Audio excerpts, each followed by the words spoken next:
Stop. Temuja dibwa. Tukola kibicha takawana babyo.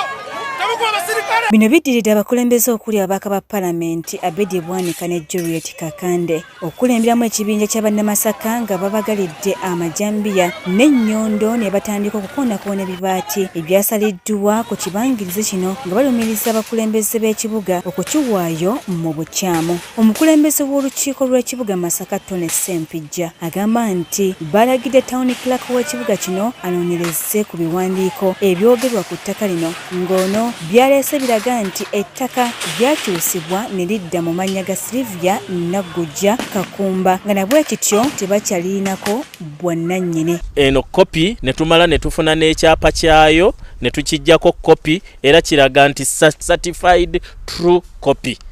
Kakati fenga kanso tetuli beetegefu kugenda mu kooti kusingisibwa musango wabula tukkiriza omuntu aleese ownership yayo era twatasikinze Town Clerk bw'abanga waliwo ekyapa kyonna bw'abanga waliwo nannyini akireyiminga obwannannyini naye aveeyo bwe tubanga ffe Masaka City Council baleeta obwannannyini Town Clerk n'atutegeeza tewali yadde kalaga nti awo Masaka City Council.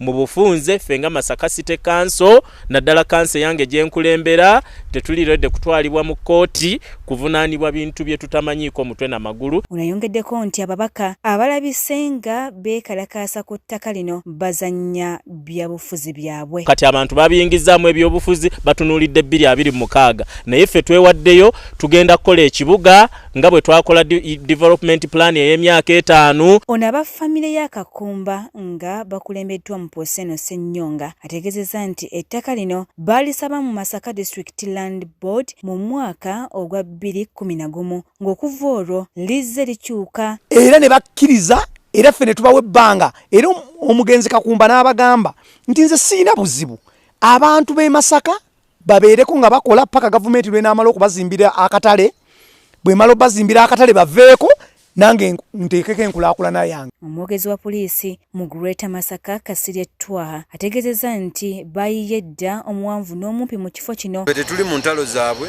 bo basobola okulwana ne bagenda mu makooti ne gabatawulula neffe ekyaffe kwe kukuuma abantu baffe n'ebyabwe. Emboozi ne kusakiddwa Frank Bwekumbule ku Dream TV Amakongonte.